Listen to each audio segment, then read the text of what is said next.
Com relação ao nosso culto, a igreja presbiteriana não tem, como algumas igrejas têm, uma forma litúrgica fixa.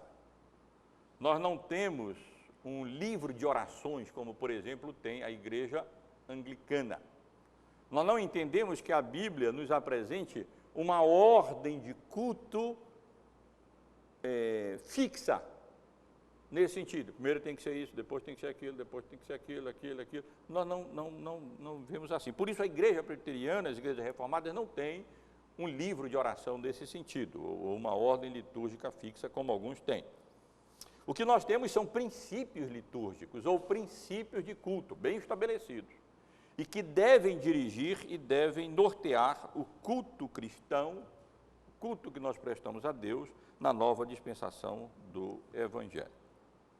E se analisarmos esses princípios cristãos, nós vamos ver que eles podem ser resumidos em alguns princípios básicos gerais. Primeiro, nós entendemos que o modelo do culto para a nova dispensação é o modelo do culto do Novo Testamento, é o modelo neotestamentário, não o modelo de culto do Antigo Testamento.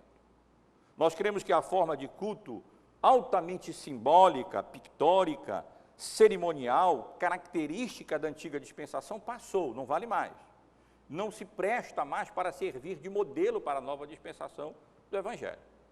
Nós não temos mais um templo naquela condição que havia no Antigo Testamento, um local sagrado. Nós não temos mais um local sagrado, e Jesus deixou isso claríssimo quando, respondendo à mulher samaritana, quando ela perguntou aonde devemos adorar, em Jerusalém ou em Gerazim, como pensavam em Gerazim os samaritanos, Jesus disse: Deus é espírito, e importa que os seus adoradores o adorem em espírito e em verdade. Essa questão é supérflua. Ela era válida para a antiga dispensação, mas não para a nova dispensação. Podemos adorar aqui, podemos adorar lá no pátio, podemos adorar em qualquer lugar. Então, o sacerdócio, os levíticos, o templo, todo aquele ritual, aquele cerimonial do Antigo Testamento não serve mais de modelo para o culto na nova dispensação da graça, na nova dispensação do Evangelho. A nossa forma de culto procura conformar-se, portanto, ao máximo ao modelo simples de culto encontrado no Novo Testamento e restaurado pela reforma religiosa do século XVI.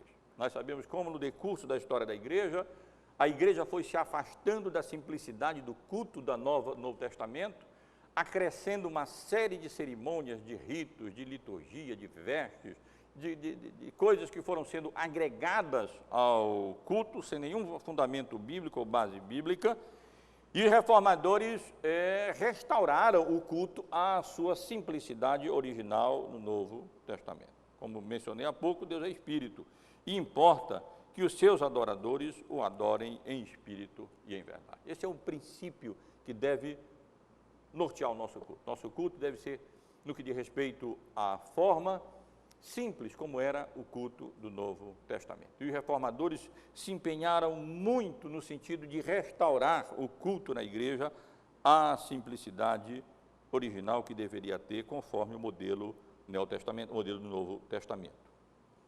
Outro princípio de culto muito claro, quando nós estudamos a questão litúrgica na igreja reformada, é conhecido como princípio regulador do culto. Essa foi a regra fundamental, a norma básica que os reformadores utilizaram para empreender a reforma litúrgica que eles levaram a efeito, como de fato levaram.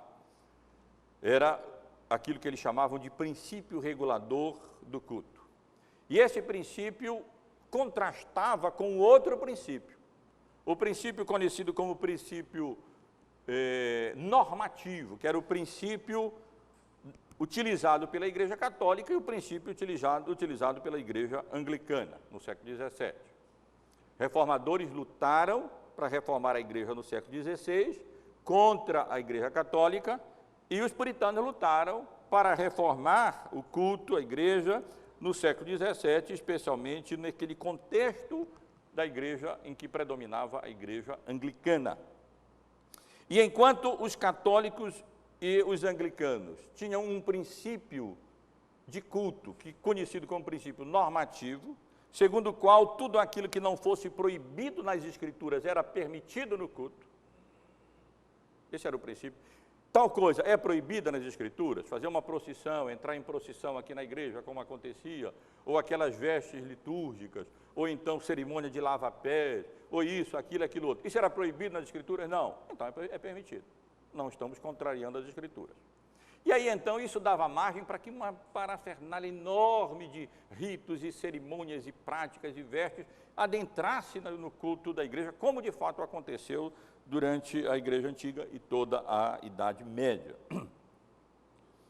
E aí os reformadores e puritanos depois disseram, não, essa não é uma regra adequada para nortear o nosso culto. Isso não está de acordo com a nossa teologia básica, nossa regra, nosso princípio teológico fundamental, que é só a Escritura, como tivemos considerando aqui, que é a suficiência das Escrituras, ou seja, tudo aquilo que aprove ao homem conhecer para crer e para adorar a Deus e viver de modo cultuado, agradável a Deus, foi revelado nas Escrituras, por prescrição ou por exemplo específico, para nortear a vida da igreja. Por que o culto ficaria fora disso? Por que o culto não seguiria a mesma norma que deve nortear todas as nossas doutrinas e toda a nossa vida, que é a doutrina da autoridade e da suficiência das Escrituras? Então eles disseram, não, o princípio correto é o princípio que eles chamaram, tornou-se conhecido como princípio regulador, e que diz que só é permitido no culto aquilo que for diretamente prescrito nas Escrituras ou necessariamente inferido do seu ensino. A regra correta não é o que a Escritura não proíbe é permitido. Não. A regra correta é apenas aquilo que a Escritura prescreve ou diretamente ou é necessariamente inferido daquilo que a Bíblia ensina.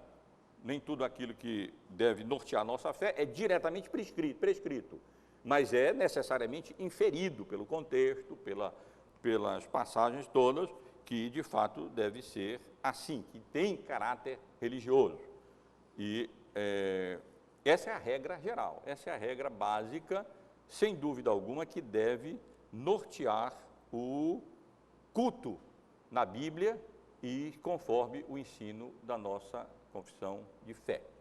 Já lemos Deuteronômio 12:32, tudo que eu te ordeno observarás, nada lhe acrescentarás nem diminuirás, é o versículo que conclui o capítulo no Antigo Testamento sobre o culto, exatamente com relação a esse assunto, o culto. A ideia é o culto que a mim deve ser prestado, não será de acordo com as ideias humanas, como a gente sabe que é o que acontece em geral, mas de acordo com aquilo que eu prescrevo, nada tirar nem acrescentar daquilo que Deus estabelece como sendo a forma adequada de culto a Ele. E várias outras passagens, eu não tenho tempo para fazer isso aqui, para aqueles que querem estudar um pouco mais sobre esse assunto, há algum tempo atrás eu publiquei um livrinho sobre o princípio regulador, ali há mais informações, mais instruções, os irmãos provavelmente encontram aqui na nossa livraria e poderão ler um pouco mais sobre o princípio regulador no culto. Mas há pelo menos duas passagens que eu gostaria de ler com os irmãos com relação a isso. Uma encontra-se em Mateus, no capítulo 15, vou rapidamente ler até o verso 9, aonde Jesus diz assim, onde nós lemos assim: então vieram de Jerusalém a Jesus alguns fariseus e escribas e perguntaram: por que transgridem os teus discípulos a tradição dos anciãos? Pois não lavam as mãos quando comem, isso era um ato cerimonial. Eles, porém, lhe responderam: por que transgredis vós também o mandamento de Deus por causa da vossa tradição? Porque Deus ordenou: honra teu pai e a tua mãe, e quem maldisser a seu pai ou a sua mãe seja punido de morte. Mas vós dizeis: se alguém disser a seu pai ou a sua mãe, é oferta ao Senhor, aquilo que poderias aproveitar de mim, esse jamais honrará a seu pai ou a sua mãe. E assim invalidastes a palavra de Deus por causa da vossa tradição. Hipócritas, Bem profetizou Isaías a vosso respeito, dizendo: este povo honra-me com os lábios, mas o seu coração está longe de mim. Em vão me adoram, ensinando doutrinas que são preceitos de homens. Então, essa é uma passagem bíblica em que Jesus claramente contrasta o ensino da palavra de Deus com a tradição humana, declarando que não agrada a Deus aquilo que simplesmente se refere à tradição humana e que não está de acordo com a sua palavra. Em Colossenses, os irmãos podem abrir a Bíblia rapidinho para apenas lembrarmos a passagem, no capítulo 2, eu vou ler o capítulo 2, verso 8, e depois do verso 16 ao verso 23. 2,8 diz assim: cuidado que ninguém vos venha enredar com sua filosofia e vãs sutilezas, conforme a tradição dos homens, conforme os rudimentos do mundo, e não segundo Cristo. A partir do verso 16. Ninguém, pois, vos julgue por causa de comida e bebida, ou dia de festa, ou lua nova, ou sábado, porque tudo isso tem sido sombra das coisas que haviam de vir, porém o corpo é de Cristo. Ninguém se faça árbitro contra vós outros, pretextando humildade e culto dos anjos, baseando-se em visões, enfatuado sem motivo algum na sua mente carnal, e não retendo a cabeça, da qual todo o corpo, suprido e bem vinculado, por suas juntas e ligamentos, cresce o crescimento que procede de Deus. Se morrestes com Cristo para o rudimento do mundo, porque, como se vivesseis no mundo, vos sujeitais à ordenança: não manuseis isto, não proves aquilo, não toques naquilo outro, segundo preceitos e doutrinas dos homens. Pois que todas estas coisas com uso se destroem. Tais coisas, com efeito, têm aparência de sabedoria, como o culto de si mesmo, e de falsa humildade e de rigor ascético, todavia não tem valor algum contra a sensualidade. Essa é uma passagem muito importante. Primeiro porque nela nós encontramos declarações de advertências claríssimas contra as tradições humanas que não encontram fundamento nas Escrituras. Cuidado, cuidado com as vãs sutilezas que se conformam às tradições dos homens, segundo os preceitos e doutrinas dos homens. Segundo, porque no verso 16 e 17 deixa bem claro que aquelas prescrições do Antigo Testamento cessaram, elas não valem mais, elas eram sombra, elas eram prefigurativas, mas vindo Cristo, que era a realidade, tipificadas por aqueles ritos e sombras e normas e tudo, não valem mais. Ninguém, pois, vos julgue por causa de comida e bebida, ou dia de festa, ou lua nova, ou sábado, porque tudo isso tem sido sombra das coisas que haviam de vir. A realidade, porém, é Cristo que já veio. E terceiro, porque no versículo 23, literalmente nós somos, aqui se condena o culto que é fruto da vontade humana. Das coisas com efeito, tem aparência de sabedoria como culto de si mesmo. Aqui utiliza-se um termo que significa, não é culto de si mesmo, culto a si mesmo, mas é um culto de si mesmo, um culto concebido, imaginado pela própria pessoa, segundo as suas intenções e segundo as suas imaginações. Há várias outras passagens, mas não é o momento aqui de nós comprovarmos essas coisas, apenas resumindo o nosso ensino. Mas eu esqueci a minha confissão de fé ali na minha pasta. Mas a nossa... Não é necessário, não. Tá bom? Eu vou só ler uma parte, outra parte, já o tempo iria muito grande, não precisa não. Mas o capítulo 21, no verso 1 da nossa confissão de fé, que é o capítulo... Obrigado, Silas. Que é o capítulo dedicado ao culto da nossa confissão de fé, nós lemos claramente estabelecido o princípio regulador e, como presbiterianos, todos nós professamos esse princípio, aonde lemos assim: o modo aceitável de adorar ao verdadeiro Deus é instituído por Ele mesmo e é tão limitado pela sua própria vontade revelada que ele não pode ser adorado segundo as imaginações e invenções humanas. Então, é uma passagem que claramente professa o princípio regulador do culto. O modo aceitável de adorar o verdadeiro Deus é instituído por Ele mesmo, claro, na sua palavra. E é tão limitado pela sua própria vontade revelada, que ele não pode ser adorado segundo as imaginações e invenções humanas. Agora, a Igreja Presbiteriana faz uma distinção no que entende, da maneira como entende o princípio regulador do culto, entre elementos e circunstâncias de culto. Nós fazemos diferença com relação a isso. Elementos de culto são os atos que têm significado religioso prescritos na palavra de Deus como formas aceitáveis de culto. Aqueles atos que em si têm conotação religiosa. Nós entendemos, a Igreja Presbiteriana, que, pelo menos na sua confissão de fé, que os atos que são elementos de culto, ou seja, aquilo que a Bíblia confere significado religioso, são apenas a leitura da Bíblia, a pregação, a oração, a ministração dos sacramentos e o cântico de louvores a Deus. Esses são os elementos de culto para a nova dispensação da graça, a nova dispensação do Evangelho. No mesmo capítulo que eu mencionei há pouco, na nossa confissão de fé, é mencionado primeiro a oração, no parágrafo 3º, a oração com ações de graça, sendo uma parte especial do culto religioso, é por Deus dirigida de todos os homens, e para que seja aceita, deve ser feita em nome do Filho, pelo auxílio do seu Espírito, segundo a sua vontade, isto com inteligência, reverência, humildade, fervor, fé, amor, perseverança. Que os irmãos tenham um bom ensino, um resumo da nossa confissão do ensino sobre a oração. Uma passagem boa para nós estudarmos nas nossas reuniões de oração. E adiante, nós temos resumidos os outros elementos.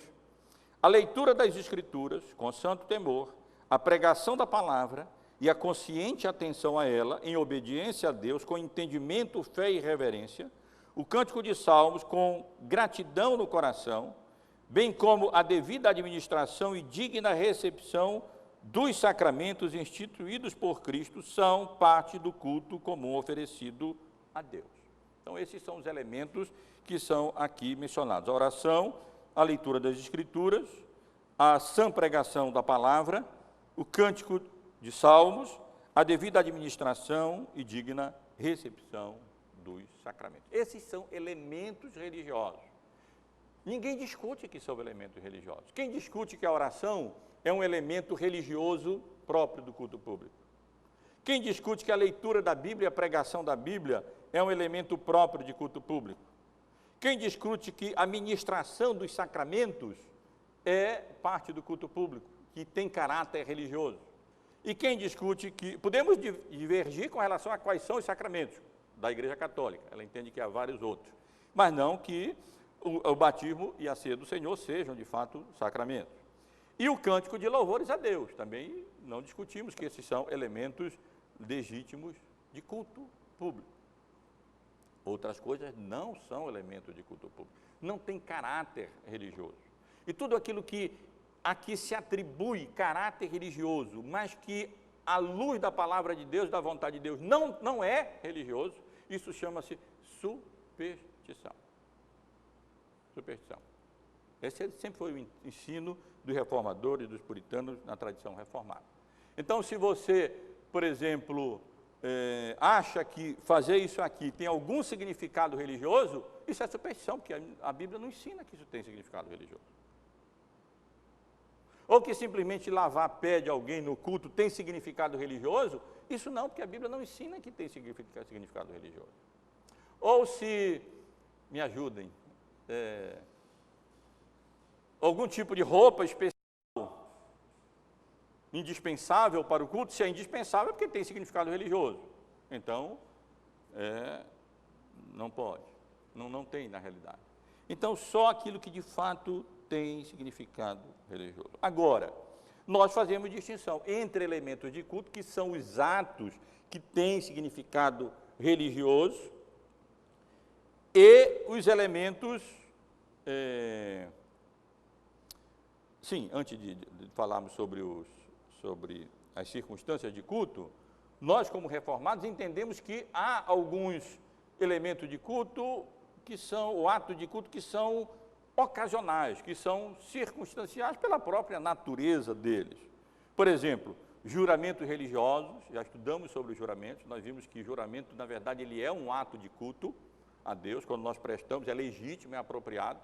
Evidentemente, isso não é uma coisa que acontece em cada culto público, isso é ocasional. Quando, por exemplo, recebemos pessoas como membros e elas juram diante de Deus, chamam a Deus por testemunha daquilo que elas estão dizendo.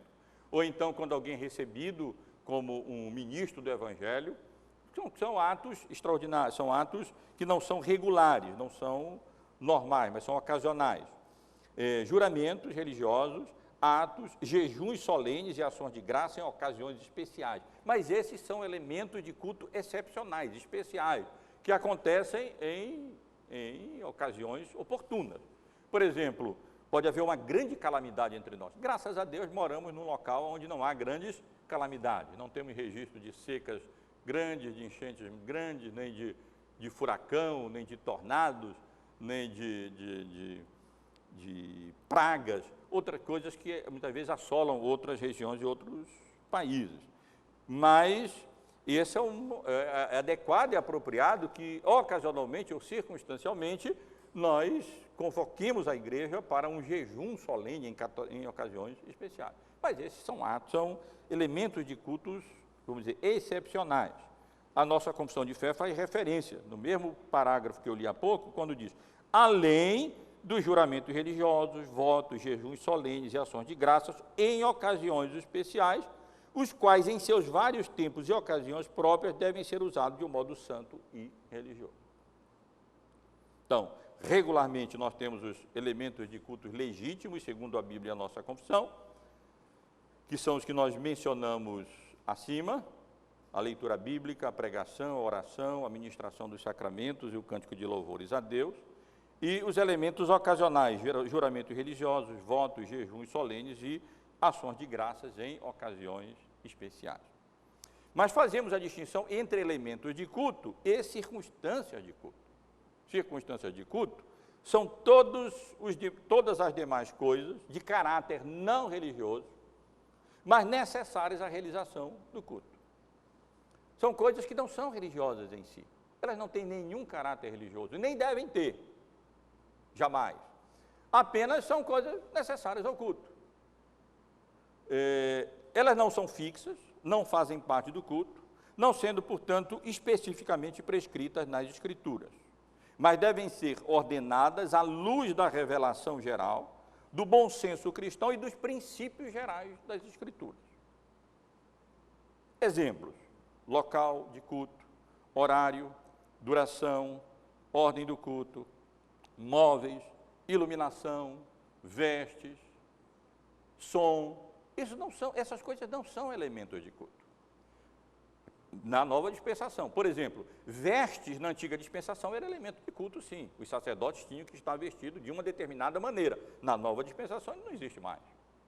Então, sempre que se quer impor uma forma de vestimenta para o oficiante do culto, para o ministro da palavra, a igreja reformada tende a reagir, porque isso seria tornar a veste um elemento de culto. E a veste não é mais um elemento de culto na nova dispensação do Evangelho.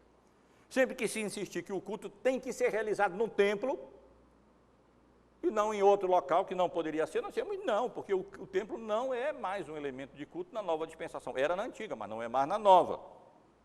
Então, coisas como local, horário, duração, ordem do culto, móveis, iluminação, vestes, etc., não são elementos de culto, são circunstâncias de culto. Eles não têm caráter religioso em si. Não tem que ser exatamente naquela... Quando eu digo exatamente, não quer dizer que a gente... Uma desculpa para a gente chegar atrasado, não, viu? Quando a gente marca a hora, bom, agora aquela é a hora mesmo. Embora para o Brasil isso não funcione muito, não, eu sei. Mas, por exemplo, o culto tem que ser à noite, 7 horas da noite, 8 horas da noite. Não, por quê? Dependendo da condição e da região e das circunstâncias, pode ser à tarde. Agora, em Belém, 2 horas da tarde, eu duvido que seja uma decisão que siga o bom senso cristão, né? E a revelação geral da gente estar, a não ser que haja alguma circunstância extraordinária. Ou então marcar um culto para 2 horas da manhã, regularmente, não me parece que seja muito adequado ou muito apropriado. Nossos cultos, por costume, por tradição, antigamente era 8 horas da noite. Toda a igreja, quase, o culto era 8 horas da noite. Até que um dia, à luz da liberdade, que é a consciência de que essas coisas não são elementos de culto, mas simples circunstâncias de culto e podemos mexer nelas à vontade, o princípio regulador não é opressor, ele é libertador. Ele nos liberta de que outros imponham sobre nós coisas como se fossem religiosas, quando biblicamente não são religiosas. Então, nós trouxemos o nosso culto para as 6 horas da tarde, que é um horário que nós julgamos mais adequado, mais apropriado. As pessoas podem chegar mais cedo na sua casa em função do perigo que cerca, a violência que cercam as nossas, estão aí nas nossas cidades. Então, já que o nosso culto pela manhã termina 10h30, né? Então, por que não sei por que vocês estão rindo, mas por que não começar nosso culto à noite às 6 horas da tarde, como temos feito? Então, por quê? Isso são circunstâncias de culto, isso não tem caráter religioso em si. Agora, não tem que ser 6 horas da tarde. Podemos, outra época, de acordo com as circunstâncias da vida, mudar. Isso é simples circunstância de culto. Então, local, horário, duração do culto, viu? Isso é circunstância de culto. O culto não precisa necessariamente começar e terminar dentro de 1 hora. Como é o nosso caso, pode terminar dentro de 1h15, tudo, não é? Ou um pouquinho mais, às vezes bem mais. Isso é uma boa para a gente. Sabe? Como é libertador o princípio regulador, pelo menos para nós, do culto. Móveis, toda a igreja tem que ter bancada de madeira. A bancada de madeira é mais cara do que esses nossos bancos confortáveis aqui, sabiam? Ainda é antiecológico. Agora tem mais uma boa razão para usar uma cadeira estufada, que é essa onda ecológica aí. E a gente pode sentar, e os irmãos que têm problema de coluna, nem reclamam quando o culto passa um pouquinho do horário, que afinal de contas é agradável. E também não precisa ser só aquele calor, aquela quase instituição evangélica, o pessoal era assim sempre, se abanando tudo. Quando há condições de nós, um calor como esse, refrigerarmos, como fizemos aqui, essas coisas não são elementos de culto, elas são circunstâncias de culto, e como tal, elas devem ser regidas pelo bom senso cristão, à luz da revelação geral e pelos princípios gerais das Escrituras. Vejam como é bom podermos discernir o que é que tem caráter religioso. Isso não pode mexer, nem tirar, nem acrescentar. E o que é simplesmente circunstância de culto, que simplesmente estamos aqui apropriados para adorarmos e cultuarmos a Deus.